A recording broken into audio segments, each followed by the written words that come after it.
फवेला की ओर बढ़ते हुए ब्लाइंड फोर्स के लोग अपनी रणनीति को अंतिम रूप दे रहे थे। अल्फा टीम का लीडर मार्टिन लुइस, एक तेज तर्रार कमांडर, अपनी टीम के साथ एक खास रेडियो चैनल पर बात कर रहा था। टीम अल्फा, तुम्हें मुख्य द्वार पर रॉबर्टो के गार्ड्स का ध्यान भटकाना है। टीम ब्रावो, स्लम के पश्चिमी कोने से अंदर घुसना है। और टीम चार्ली, तुम लोग किले के पीछे से चढ़ाई करोगे। हमें हर हाल में ये बॉक्स चाहिए। रेडियो पर कई आवाजें सुनाई दी। Copy sir. मार्टिन ने अपनी टीम की ओर देखा। वो सभी एडवांस्ड गाड़ियों में थे और उनके पास नाइट विजन, ड्रोन और सबसे एडवांस हथियार थे। फवेला के अंदर रॉबर्टो अपने आदमी और मेहमानों के साथ शराब पी रहा था, लेकिन उसकी आंखें लगातार अपने गार्ड्स पर थी। उसने जसविंदर को देखकर कहा, आज का जश्न तुम्हारे नाम जसविंदर। लो मजे करो, ये पूरे साउथ अमेरिका का सबसे तगड़ा माल है। इतना कहकर रॉबर्टो ने अपने मेथ का स्पून जसविंदर की तरफ बढ़ाया। एक अजीब किस्म का नशा था, जैसे यहाँ के रेड इंडियंस यूज किया करते थे, जिसमें एक गाढ़ा नीले रंग का कुछ रखा था, जिसे स्टील के स्पून के ऊपर सजा दिया जाता था और नीचे आग लगाकर इसकी वेपर को सूंघा जाता था। रॉबर्टो ने मेथ को जसविंदर की ओर बढ़ाते हुए कहा, तुमने कभी ये चखा है? ये मेथ है, रेड इंडियंस की खास विरासत। जसविंदर ने अजीब नजरों से उस स्पून की ओर देखा। ये क्या है? रॉबर्टो ने मुस्कुराते हुए कहा, ये सिर्फ नशा नहीं है, ये तुम्हें वो दिखाता है जो आम इंसान नहीं देख सकते। तुम्हारे अंदर की इंद्रियों को जागृत करता है। इसे लेने के बाद तुम्हारी सोच और शरीर दोनों सुपर ह्यूमन बन जाते हैं। और इसका साइड इफेक्ट, अगर तुम्हारे दिमाग में डर है तो ये उसे और बढ़ा देगा। अगर तुम्हारे अंदर लालच है तो ये उसे काबू से बाहर कर देगा। लेकिन अगर तुम कंट्रोल्ड हो तो ये तुम्हें ऐसी ताकत देगा जो तुमने कभी महसूस नहीं की होगी। लेकिन जसविंदर ने इस अजीब से नशे को लेने से मना कर दिया। मैं इस पर भरोसा नहीं कर सकता। ये नशा हमारे लिए सिर्फ एक और खतरा है। रॉबर्टो जानता था कि जसविंदर के साथ जबरदस्ती नहीं की जा सकती थी, इसलिए उसने उसे वापस रखते हुए कहा, शायद तुम सही हो, लेकिन याद रखना, ये मेथ इस फेवेला का राजा है। और अगर कभी तुमने अपनी लिमिट क्रॉस करनी हो तो ये तुम्हारा साथी बन सकता है। इधर पार्टी अपने तरीके से चलती रही, उधर ब्लाइंड फोर्सेस आगे बढ़ती रही। जैसे ही रात का पहला पहर बीता, फवेला की तंग गलियों में ब्लाइंड फोर्स के सैनिकों ने कदम रख दिया। टीम अल्फा ने रॉबर्टो के मेन गेट की ओर बढ़ना शुरू किया। उनके हाथों में साइलेंसर लगे हथियार थे और उनके चेहरे पर गहरी साजिश की परछाई थी। टीम ब्रावो पश्चिमी कोने से धीरे धीरे अंदर घुस रही थी। उनके पास ड्रोन कैमरे थे जो पूरे इलाके की निगरानी कर रहे थे। टीम चार्ली इशारा मिलने का इंतजार कर रही थी। रॉबर्टो के गार्ड्स ने इस हलचल को नोटिस कर लिया था। उन्होंने तुरंत रॉबर्टो को इन्फॉर्म किया, स्लम में कुछ अजनबी घुस आए हैं। उनके इरादे और हाव भाव ठीक नहीं लग रहे हैं। रॉबर्टो ने अपने गार्ड्स को समझाते हुए कहा, तो तुम लोगों को पता होना चाहिए कि क्या करना है। गार्ड समझ गया। रॉबर्टो का इशारा मिलते ही उसने अपने साथियों की ओर इशारा किया। उधर रॉबर्टो ने अपना ग्लास नीचे रखकर जसविंदर की ओर देखकर कहा, जसविंदर, तुम सही कह रहे थे। नए मेहमान आ गए हैं, खेल शुरू हो चुका है, अब आएगा मजा। रॉबर्टो नशे में था और उसे पूरा भरोसा था कि फवेला में कोई बाहर आकर उसका बाल भी बांका नहीं कर सकता था। जसविंदर ने अपनी बंदूक निकाली और कहा, मुझे यकीन है जीत हमारी होगी। पर रॉबर्टो हंस रहा था। उसने जसविंदर को समझाते हुए कहा, रिलैक्स जसविंदर, टॉम के आने के बाद से हमने फेवेला को ऐसा बना दिया है कि अब यहाँ से कोई भी जिंदा बचकर नहीं जा पाएगा। तुम पार्टी एंजॉय करो, लड़के काम कर देंगे। अंधेरा गहराता जा रहा था, लेकिन ये रात सिर्फ जश्न की नहीं थी, ये लड़ाई की शुरुआत थी। रात अपनी गहराई तक पहुंच चुकी थी। फवेला स्लम की गलियां अभी भी शोर और संगीत से गूंज रही थी, लेकिन इन तंग गलियों में छुपा खतरा अब धीरे धीरे अपने कदम बढ़ा रहा था।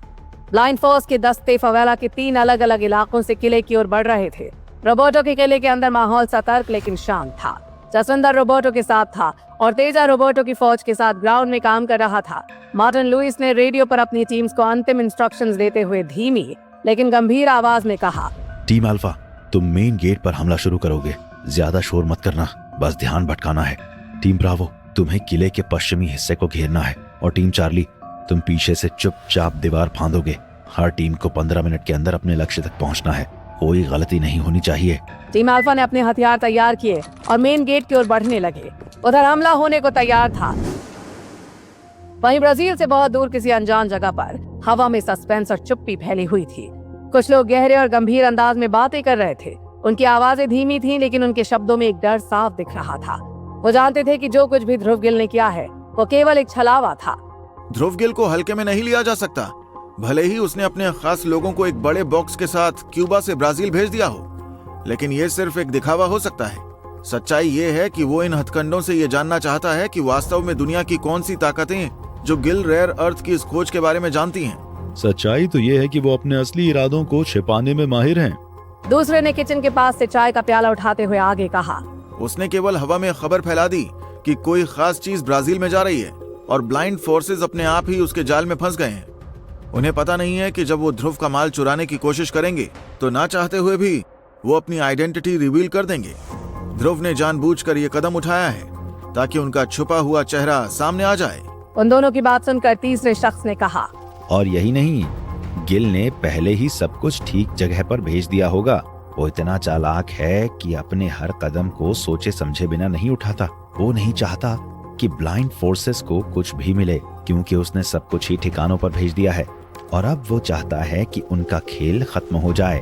उनके बीच बैठी चुप्पी और साजिश की गूंज थी, जैसे कोई गहरी और खतरनाक योजना चल रही हो। हर किसी को अब ये समझ आ रहा था कि ध्रुव गिल केवल एक चालाक खिलाड़ी है जो अपने दिमाग और चालाकियों से अपने दुश्मनों से एक कदम आगे रहता है। उसके एक साथी ने आगे कहा, ध्रुव भले ही ब्लाइंड फोर्सेस को गुमराह करने में कामयाब हो गया हो, लेकिन हमें मूर्ख नहीं बनाया जा सकता। उसकी आवाज में गहरी समझ और विश्वास था।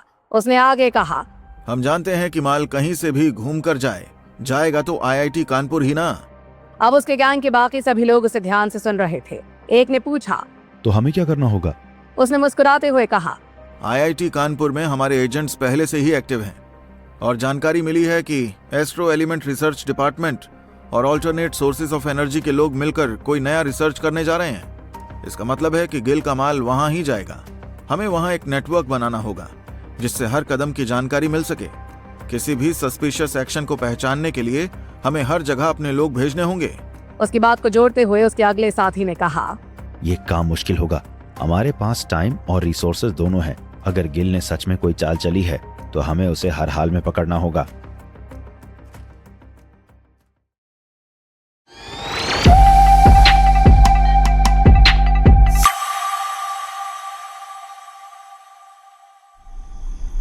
अल्फा टीम फावेला स्लम के बाहरी हिस्से में थी।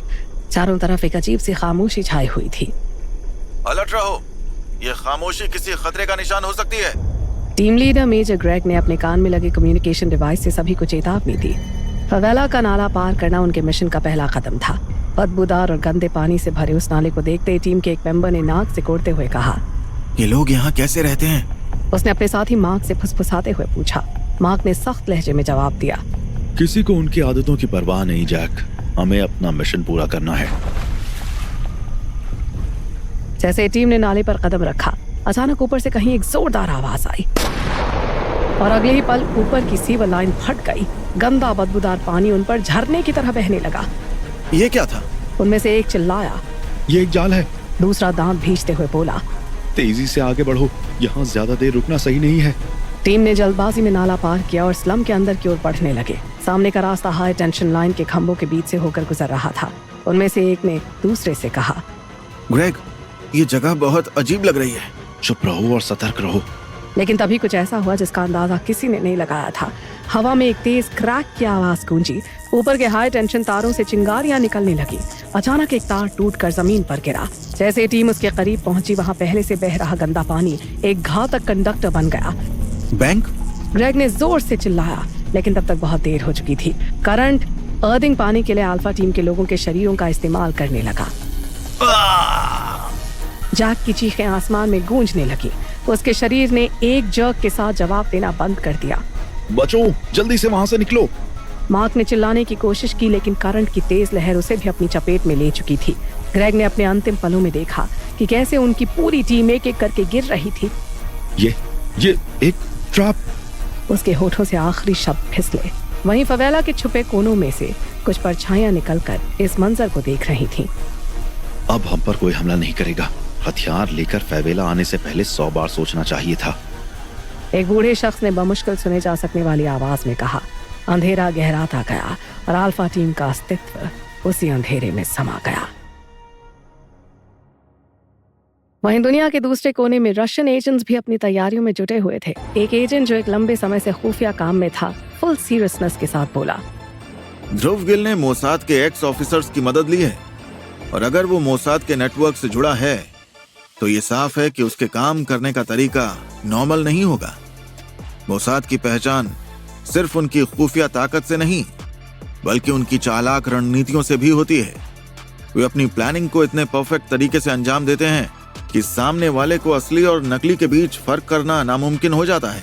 मार्केट में ऐसी थ्योरीज और अफवाहें फैलाना जिनमें से हर एक सच लगती है, उनकी खासियत है। वो लोग हर चाल को इस कदर घुमा देते हैं कि लोग खुद ही अपने शक में उलझ जाते हैं। ध्रुव गिल अगर उनसे सीख लेकर अपने खेल में उतरा है तो उसका इरादा सिर्फ जीतना नहीं बल्कि खेल के नियम बदल देना है। दूसरी रशियन एजेंट जो उसकी बातें बहुत ध्यान से सुन रही थी, उसने कहा, तो इसका मतलब है कि फेवेला में कुछ नहीं है, सारा खेल केवल कंफ्यूजन क्रिएट करने के लिए खेला जा रहा है। तो सवाल ये उठता है कि ध्रुव ने अपना माल भारत कैसे भेजा होगा? उस एजेंट के जवाब में तीसरे शख्स ने कहा, क्यूबा में गिल रेयर अर्थ से 6 बॉक्सेस निकले हैं। उनमें से एक बॉक्स फ्लाइट से इंडिया जा रहा है। इतनी लंबी फ्लाइट को तेल भराने के लिए पेरिस में रुकना होगा। फ्लाइट का रास्ता जो क्यूबा से होता हुआ पेरिस पहुंचेगा। हमें इस पर पूरी तरह से फोकस करना होगा। जिस पर पहले एजेंट ने कहा, हमें पता होना चाहिए कि इस फ्लाइट में कौन है और क्या कुछ भेजा जा रहा है। यह उनके अगले कदम को पहचानने का सबसे आसान रास्ता होगा। उनका मिशन अब और भी साफ हो चुका था। वो जानते थे कि अगर वो एक फ्लाइट को ट्रैक करने में कामयाब हो गए तो ये गिल के अगले प्लान को पकड़ने की दिशा में एक बड़ा कदम हो सकता था।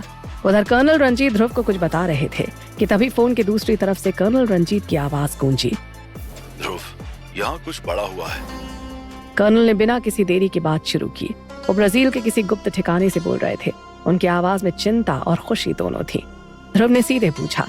उसकी आवाज में उसके भीतर की बेचैनी साफ महसूस हो रही थी। यहाँ ब्लाइंड फोर्सेस की अल्फा टीम ने फेवेला स्लम पर हमला किया। वो लोग मिशन पर थे, लेकिन वो वहाँ तक पहुँचने से पहले ही खत्म हो गए। ध्रुव कुछ पल खामोश रहा।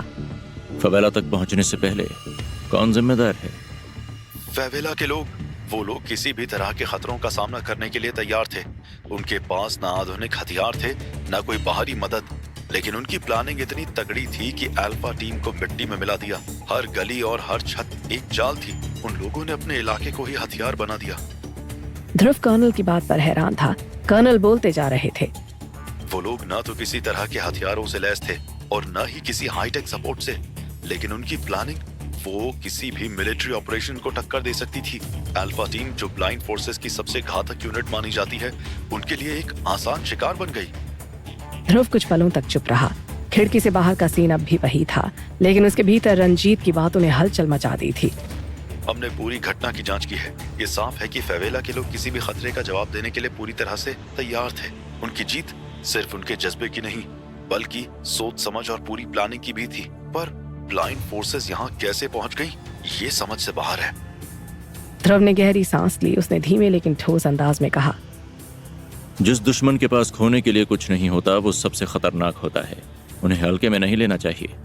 मुझे बहुत पहले निहाल ने समझाया था कि सारी दुनिया से लड़ सकते हो, पर लोकल गैंगस्टर से उनके इलाके में नहीं। वैसे ब्लाइंड फोर्स में कौन लोग हैं? कर्नल रंजीत ने गहरी सांस लेते हुए ध्रुव की ओर देखा और गंभीर स्वर में बोले, सर, ब्लाइंड फोर्सेस कोई आम संगठन नहीं है। वो दुनिया के सबसे खतरनाक और सीक्रेट ग्रुप में से एक है। उनके काम करने का तरीका इतना सीक्रेट है कि कई इंटेलिजेंस एजेंसी भी उनको ट्रैक नहीं कर सकती। ध्रुव ने कर्नल की बात पर गौर करते हुए पूछा, उनकी ताकत आखिर क्या है? उनकी सबसे बड़ी ताकत है उनकी गुमनामी। ब्लाइंड फोर्सेस के ऑपरेटिव्स कभी अपनी पहचान उजागर नहीं करते। उनके पास एक नो फेस पॉलिसी है, जिसका मतलब है कि उनके मूवमेंट्स पूरी तरह से छुपे रहते हैं। उनके ऑपरेशंस में साइबर अटैक, जैविक हथियार और गुप्त घुसपैठ शामिल होते हैं। कर्नल की बात पर ध्रुव ने गहरी सांस लेते हुए कहा, तो अगर वे इस मटेरियल के पीछे हैं, तो इसका मतलब है कि हमें अपनी सिक्योरिटी के लेवल को और बढ़ाना होगा। बिल्कुल। और ध्रुव, उनका एक और खतरा ये है कि वो अपने दुश्मनों को अंदर से कमजोर करते हैं। वो बड़े कॉर्पोरेट्स और सरकारों में अपने एजेंट्स को घुसा देते हैं। पूरी पॉसिबिलिटीज हैं कि वो गिल रेयर अर्थ ग्रुप में भी किसी को अपने लिए काम करवा रहे हों। ध्रुव ने कर्नल की बातों को सीरियसली सुना और कुछ सोचकर कहा, हमें हर कदम पर सावधान रहना होगा। ये लड़ाई अब केवल मटेरियल की नहीं रही।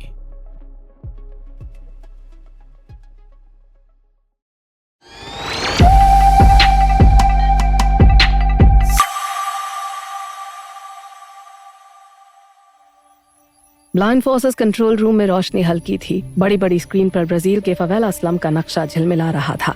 ऑपरेटिव बार बार एक चैनल से दूसरे चैनल पर स्विच कर रहा था। उसके माथे पर पसीने की बूंदें थीं, जो उसकी बेचैनी को और जाहिर कर रही थीं। अल्फा, जवाब दो। अल्फा, क्या तुम लोग सुन रहे हो? Come on, reply. लेकिन लाइन पे सिर्फ सन्नाटा था। अल्फा, ऑपरेटिव जेड बोल रहा हूँ, रिपोर्ट करो, क्या स्टेटस है? ब्लाइंड फोर्स के ऑपरेटिव ने काफी देर तक ट्राई किया। अंत में जब वो निराश हो चुका था तभी एक दबी हुई सी टूटी फूटी आवाज सुनाई दी। जेड, मैं हूँ सैम। फुट सोल्जर की आवाज सुनकर जेड ने हैरानी के साथ कहा, सैम तुम कहाँ हो? बाकी टीम कहाँ है? जवाब में फुट सोल्जर ने हताशा से भरी गहरी सांस लेते हुए कहा, सब खत्म हो गए। मैं इत्तेफाक से बच गया, लेकिन ऑपरेटिव जेड काफी देर से ट्राई करके परेशान हो चुका था। टीम अल्फा के कारण बाकी की दोनों टीमें भी स्टैंड बाय पर थीं, इसलिए ऑपरेटिव जेड ने हड़बड़ी में पूछा, क्या हुआ, डिटेल में बताओ, ये कैसे हुआ? हम फेवेला के बाहरी इलाके तक पहुंचे थे। हर चीज कंट्रोल में लग रही थी, लेकिन जैसे ही हम अंदर बढ़े सब बदल गया। ऐसा लग रहा था जैसे वे हमारे हर कदम के बारे में जानते थे। इसके बाद उस सोल्जर ने सारी बातें बता दी। अंत में जेड ने डरते हुए पूछा, क्या तुमने कोई लीड देखी? कौन था उनके पीछे? वो फेवेला के लोग थे, लेकिन ये सब उनकी औकात से बाहर था। ये कोई लोकल गैंग नहीं था। उनकी प्लानिंग, उनकी तैयारी सब प्रोफेशनल था, जैसे वो पहले से ही तैयार हो। क्या तुम्हें यकीन है कि ये लोकल रेजिडेंट्स था? क्या तुम्हें किसी और की दखलंदाजी का शक है? उस सोल्जर को पता ही नहीं था कि ये सब किसने किया। जो हाई टेंशन लाइन के रास्ते में मौत बरसी थी, वो फेवेला के लोगों की चाल थी, या उसके पीछे किसी की बड़ी ताकत का हाथ था, या ये एक महज हादसा था। ऑपरेटिव जेड को काम की कोई जानकारी नहीं मिली। लाइन कटने के बाद ऑपरेटिव कुर्सी से पीछे गिर पड़ा। उसके चेहरे पर गुस्से और चिंता का मिला जुला भाव था। उसने अपने आप से बड़बड़ाते हुए कहा, जो भी ये खेल खेल रहा है उसे जवाब देना होगा। इतना कहकर वो अपने सीनियर से बात करने के लिए चल दिया। वहीं अमेरिका के वॉशिंगटन डीसी में एक मीटिंग चल रही थी। अगर गिल एनर्जी और पावर जनरेशन के नए सोर्सेस पाने की दिशा में कदम रखना चाहता है तो हमें उसे रोकने की कोई जरूरत नहीं, बल्कि हमें उसे वो आजादी देनी चाहिए जिसकी उसे तलाश है। अगर वो अपने मिशन में कामयाब हो जाता है तो इसका फायदा सीधा हमारे सिस्टम को मिलेगा, और अगर वो नाकाम होता है। उसने थोड़ी देर रुककर चारों तरफ निगाह घुमाई, मानो शब्दों के वजन को हर किसी पर थोप रहा हो। तो हम उस प्रोजेक्ट और उसके इस्तेमाल किए गए मटेरियल को अपने फायदे के लिए मोड़ देंगे। कमरे में एक पल के लिए सन्नाटा छा गया। हर कोई उस ऑफिसर की चालाकी और सोचने की गहराई का कायल था। तभी एक दूसरे ऑफिसर ने थोड़ा झुककर पूछा, लेकिन वो मटेरियल हमें मिलेगा कैसे? गिल कोई साधारण खिलाड़ी नहीं है, वो हर कदम सोच समझकर उठाता है। सीनियर ऑफिसर ने मुस्कुराहट के साथ उसकी ओर देखा, मानो उसके पास पहले से इस सवाल का जवाब तैयार हो। उसने धीमी लेकिन भरोसेमंद आवाज में कहा, वैसे ही जैसे हम हमेशा करते आए हैं। हमें गिल और उसकी टीम को पूरा भरोसा दिलाना है कि वो जो कर रहा है उस पर किसी की नजर नहीं है। उसे ये एहसास दिलाना होगा कि वो पूरी तरह से अपने तरीके से काम कर सकता है, और जब समय आएगा तब हम अपने पत्ते खोलेंगे।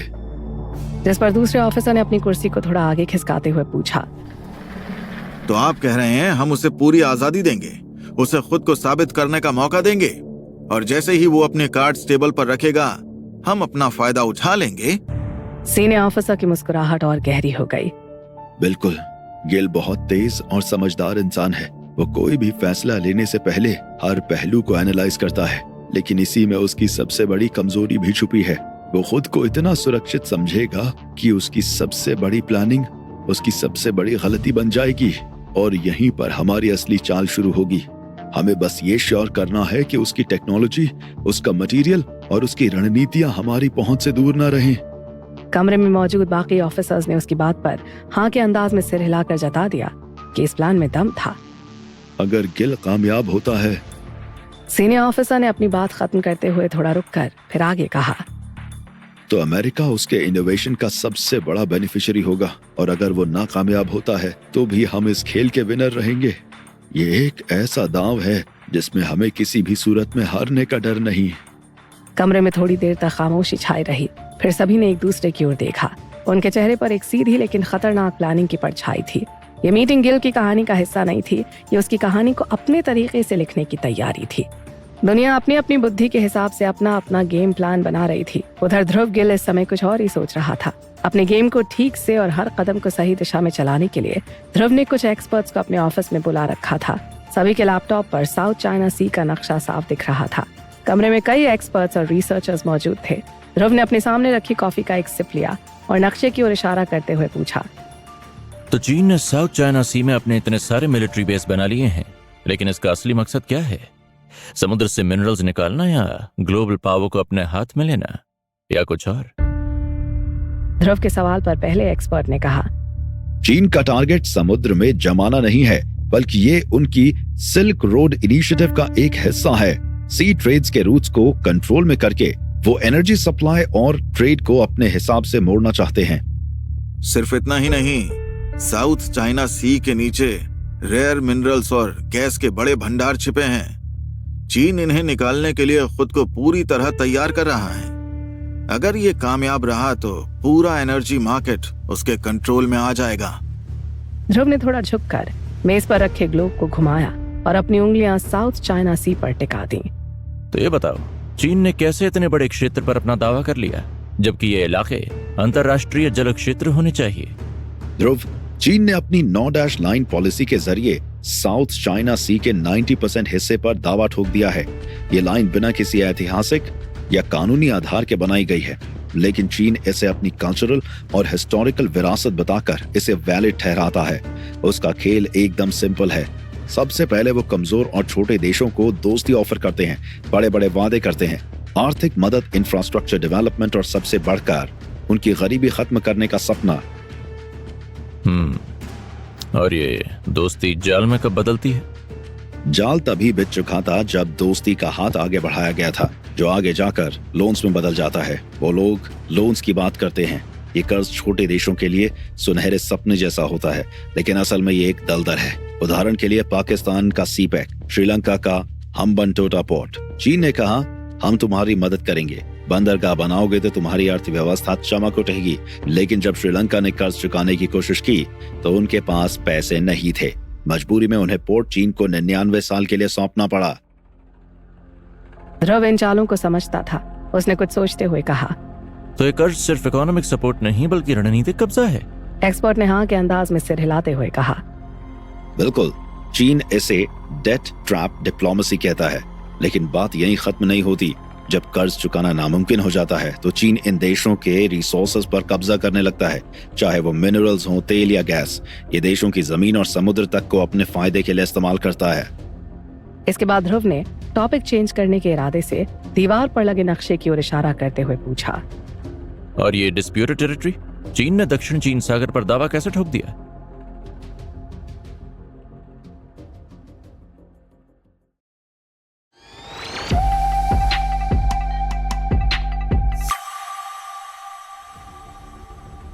फवेला की तंग गलियां, ऊपर नीचे फैली टीन की छतें और हर मोड़ पर खतरा मंडरा रहा था। लायन फोर्सेस अपनी अल्फा टीम को खोने के बाद अब पूरी तरह से नए प्लान पर काम कर रही थी। अल्फा टीम की इतनी बुरी मौत ने उनके अहंकार पर गहरी चोट दी थी, लेकिन ये उन्हें कमजोर करने के बजाय और घातक बना चुका था।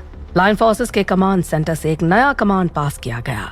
बीटा और गामा टीम्स को एक्टिवेट करो। हमें गिल रेयर अर्थ का वो एलिमेंट किसी भी कीमत में चाहिए जो उन्हें क्यूबा में मिला है। वो अभी भी ब्राजील में है, हमारी पकड़ से सिर्फ कुछ मील दूर। इससे पहले कि वो इसे कहीं और ले जाएं, हमें इसे हर हाल में हासिल करना होगा। बीटा टीम ने रात के अंधेरे में फावेला की पतली गलियों में अपने कदम बढ़ाए। उनकी चालें सटीक थीं। उन्हें देखकर रोबर्टो के एक गार्ड ने चीखते हुए कहा, वो हर दिशा से आ रहे हैं। ये सुनकर रोबर्टो ने गुस्से में पूछा, सपोर्ट टीम्स कहाँ हैं? अब तक वो पूरे नशे में आ चुका था और बाहर ब्लाइंड फोर्सेस ने कहर मचाना शुरू कर दिया था, जिसकी खबर सुनकर वो हैरान था। ब्लाइंड फोर्सेस अल्फा टीम के नुकसान को सुनकर हैरान थी और अब उन्हें किसी भी हाल में जसविंदर और तेजा से वो बॉक्स छीनना था। हमने सब लगा दिया है, लेकिन उनकी गिनती और ताकत बहुत ज्यादा है। वो नए हथियार लेकर आए हैं। हमने इससे पहले ऐसा कुछ नहीं देखा। हालांकि ब्लाइंड फोर्सेस ने अभी तक मारकाट शुरू नहीं की थी, पर वो अपने साथ बेहोशी की स्मोक बॉम्ब लेकर आए थे, जिसके कारण रोबर्टो के लोग कुछ नहीं कर पा रहे थे। एक के बाद एक नए नए मोर्चे उनके हाथ से निकलते जा रहे थे। ब्लाइंड फोर्सेस का नया तरीका सिर्फ ताकत का खेल नहीं था, बल्कि अब ये एक मनोवैज्ञानिक युद्ध बन चुका था। उन्होंने फावेला के नागरिकों में डर पैदा करना शुरू कर दिया था। जगह जगह विस्फोट, फर्जी अलर्ट और रोबर्टो की कम्युनिकेशन लाइनें काटना, हर चाल रोबर्टो की टीम में डर पैदा कर रही थी, जिसका उनको फायदा भी मिल रहा था। ब्लाइंड फोर्सेस के स्ट्रैटेजिस्ट ने कहा, जब दुश्मन डरता है तो उसकी प्लानिंग खुद ब खुद टूट जाती है। उनकी बीटा टीम ने अपना काम सही समय पर खत्म कर दिया था। अब गामा टीम की बारी थी। वो रोबर्टो के किले से वो बॉक्स सही सलामत लेकर आने वाले थे। दोनों टीमें धीरे धीरे रोबर्टो के ठिकानों को चारों तरफ से घेर रही थीं। फवेला की गली गली में लड़ाई शुरू हो चुकी थी। गामा टीम, दक्षिणी रास्ते को बंद करो, उन्हें भागने का कोई रास्ता नहीं मिलना चाहिए। बीटा लीडर ने आदेश दिया। वहीं रोबर्टो ने अपने आखिरी कुछ गात को इकट्ठा किया। हमारे पास ज्यादा समय नहीं है। अगर हमने इस बार हार मान ली तो गिल रेयर अर्थ का सीक्रेट हमेशा के लिए उनके हाथ में चला जाएगा। एक तरफ रोबर्टो पूरे नशे में गिल को ब्लाइंड फोर्सेस से बचाना चाह रहा था। वहीं जसविंदर अभी तक समझ नहीं पा रहा था कि इतनी बड़ी फोर्सेस के सामने उसे क्या करना चाहिए। उसे पूरी उम्मीद थी कि फवेला में कोई पर भी नहीं मार पाएगा, इसलिए वो बेफिक्र था। पर ब्लाइंड फोर्सेस ने बहुत ही होशियारी से सारा गेम पलट दिया था और अभी तक किसी की भी जान नहीं ली थी। इतनी घनी आबादी वाले इलाके में जरा सी चूक कई जाने ले सकती थी। फवेला एक पहाड़ी पर बसी झुग्गी झोपड़ी वाला स्लम था और जरा से धमाके से वहाँ कई लोगों की जानें जा सकती थी। वहीं दूसरी तरफ फवेला के छोटे छोटे घर और गलियां अब युद्ध का मैदान बन चुकी थीं। हर तरफ गोलियों की आवाजें, चीखें और बेहोशी वाले बमों के धमाके हो रहे थे। ब्लाइंड फोर्सेस को पूरा विश्वास था कि इस बार वो जीतेंगे ही जीतेंगे। बीटा टीम के लीडर ने अपनी टीम का हौसला बढ़ाते हुए कहा, ये सिर्फ एक मिशन नहीं है, ये हमारा बदला है। तभी उनकी टीम में से किसी एक ने कहा, सर, हमें कोई मिला है। कौन मिला है? सर, उन दोनों इंडियन में से एक यहाँ बेहोश पड़ा है। मुझे लगता है कि ये वही है जिसका नाम तेजा बताया था। यह सुनकर टीम लीडर ने खुशी से पर होशियारी के साथ पूछा, आर यू श्योर वो तेजा ही है? अच्छे से देखो, वो बेहोश है या बेहोशी का नाटक तो नहीं कर रहा। जवाब में रेडियो की दूसरी तरफ से आवाज आई, देख लिया सर, ये तेजा ही है और बेहोश है। हमने इसकी हथकड़ियां बांधी है। अब इसके बदले हम बॉक्स का सौदा करेंगे। Very good. इसके साथ ही दोनों तरफ से जोर से हंसने की आवाज आई। उधर चाइना के एक्सपर्ट्स अभी भी ध्रुव के साथ बात कर रहे थे। एक्सपर्ट ने डिजिटल पेन से नक्शे पर चिन्ह लगाते हुए कहा, देखिए ध्रुव, ये है नो डैश लाइन। चीन का कहना है कि इस पूरी लाइन के अंदर का समुद्र उसके पूर्वजों का है। कोई दस्तावेज नहीं, कोई सबूत नहीं, बस दावा। और इस दावे के नाम पर वो समुद्र के बीच में आर्टिफिशियल आइलैंड बना रहा है। उन पर मिलिट्री बेस बनेगा। जब कोई देश विरोध करता है, जैसे वियतनाम या फिलीपींस, तो चीन उसे विवादित क्षेत्र घोषित कर देता है। ध्रुव ने हैरानी से पूछा, और इन देशों के पास इसे रोकने का कोई तरीका नहीं? जवाब में दूसरे एक्सपर्ट ने कहा, सच कहें तो नहीं। ये छोटे मोटे देश चीन जैसी सुपर पावर से अकेले नहीं लड़ सकते। वो संयुक्त राष्ट्र का रुख करते हैं, लेकिन चीन वहां भी चालाकी करता है। पहले तो मामला वहां जाते ही डिस्प्यूटेड लिस्ट में आ जाता है। वो अपनी राजनीतिक और आर्थिक ताकत का इस्तेमाल करके अंतर्राष्ट्रीय मंच पर मामले को खींचता रहता है। तब तक चीन धीरे धीरे क्षेत्र पर अपनी पकड़ मजबूत कर चुका होता है। तो ये सब एक लंबा खेल है। हाँ, और इसमें चीन कभी जल्दबाजी नहीं करता। वो छोटे छोटे कदम उठाता है ताकि दुनिया का ध्यान ना जाए, लेकिन जब तक बाकी देश समझते हैं वो अपना खेल पूरा कर चुका होता है। ये सुनकर ध्रुव ने कुछ सोचते हुए कहा, तो ये सिर्फ समुद्री इलाके का मामला नहीं है, ये ट्रेड रूट्स और पावर, एनर्जी और जियोपॉलिटिक्स का भी खेल है। ध्रुव की बात पर उस एक्सपर्ट ने कहा, सही कहे तो दक्षिण चीन सागर और हिंद महासागर से हर साल करीब $8 ट्रिलियन का माल गुजरता है। यह पूरा इलाका ट्रेड और एनर्जी और पावर के रिसोर्सेज से भरा हुआ है। अगर चीन यहाँ कब्जा कर लेता है तो वो न केवल इन रिसोर्सेज का मालिक होगा, बल्कि ग्लोबल ट्रेड पर भी उसका कब्जा हो जाएगा। अभी ध्रुव कोई और सवाल करता, तब तक उसके मोबाइल पर कर्नल रंजीत की कॉल आने लगी। ध्रुव के लिए कॉल बहुत जरूरी थी। उसने सभी से माफी मांगकर बाहर जाकर फोन उठाया। कर्नल, क्या सिचुएशन है? सिचुएशन बहुत खराब है। मामला अब हमारे कंट्रोल से बाहर हो चुका है। ब्लाइंड फोर्सेस ने अपनी ताकत का पूरा इस्तेमाल करना शुरू कर दिया है। वे फेवेला को हर तरफ से घेर चुके हैं। उन्होंने फेवेला स्लम में बेहोशी के बम गिरा दिए हैं। वहां के नागरिक भी अब उनका मुकाबला नहीं कर पा रहे हैं। लोग सड़कों पर गिर रहे हैं और सारी टीमें बुरी तरह फंस गई हैं। इतना कहकर कर्नल ने कुछ पल रुक कर आगे कहा, कंफर्म नहीं कर सकता सर, लेकिन एक खबर लगी है कि तेजा उनके कब्जे में है। कर्नल की बात सुनकर ध्रुव एक पल के लिए हिल गया। फिर उसने गहरी सांस लेते हुए कहा, यह हमारी सबसे बड़ी नाकामयाबी होगी, लेकिन अगर हमारे लोगों और उन बॉक्सेस में से किसी एक को चुनना पड़े तो हमेशा लोगों को बचाना। ध्रुव की बात पर कर्नल ने हामी भरते हुए बेचारगी के साथ कहा, परेशानी केवल इतनी नहीं है। ब्लाइंड फोर्सेस ने फेवेला के पूरे कम्युनिकेशन नेटवर्क में जैमर लगा दिया है। हम अपनी टीम से कांटेक्ट नहीं कर पा रहे हैं। यहाँ तक कि जसविंदर से भी बात नहीं हो पा रही है। यह सुनकर ध्रुव के माथे पर चिंता की लकीरें उभर आईं। जसविंदर से कांटेक्ट करना जरूरी है। वो इस ऑपरेशन का अहम हिस्सा है। जामोस को बाईपास करने का कोई तरीका है? हमारे टेक्निकल एक्सपर्ट्स इसे बाईपास करने की कोशिश कर रहे हैं, लेकिन ब्लाइंड फोर्सेस की टेक्नोलॉजी हमारी सोच से कहीं ज्यादा एडवांस है। उन लोगों ने इस मिशन के हर पहलू पर काफी अच्छा होमवर्क किया है। तो अब आपकी क्या एडवाइस है कर्नल? अगर हम अपनी पूरी ताकत लगा दें तो उन्हें रोक सकते हैं, लेकिन इसका मतलब होगा कि हम दुनिया की नजरों में आ जाएंगे, और ये हम दोनों जानते हैं कि ऐसा होना हमारे मिशन के लिए सबसे बड़ा खतरा होगा। तो क्या तुम कह रहे हो कि हमें हाथ पर हाथ रखकर बैठ जाना चाहिए? कर्नल को समझ में आ गया था कि ध्रुव गुस्से में आ रहा है, इसलिए उन्होंने जवाब में ध्रुव को समझाते हुए कहा, नहीं, लेकिन हमें ये तय करना होगा कि हमारे लोग पहले हैं या वो बॉक्स। अगर हम अपनी टीम को वहां से सुरक्षित निकाल लेते हैं तो बाकी चीजों को बाद में भी संभाल लेंगे, लेकिन फिलहाल हम जैमर्स के कारण पूरी तरह कट गए हैं। ध्रुव जसविंदर को अच्छे से जानता था, इसलिए ध्रुव ने कर्नल को जोर देते हुए कहा, जसविंदर तक ये मैसेज किसी भी कीमत में पहुंचाओ। उसे बताओ कि बॉक्सेस को छोड़ने का ऑर्डर है। मैं नहीं चाहता कि एक भी आदमी वहां मारा जाए।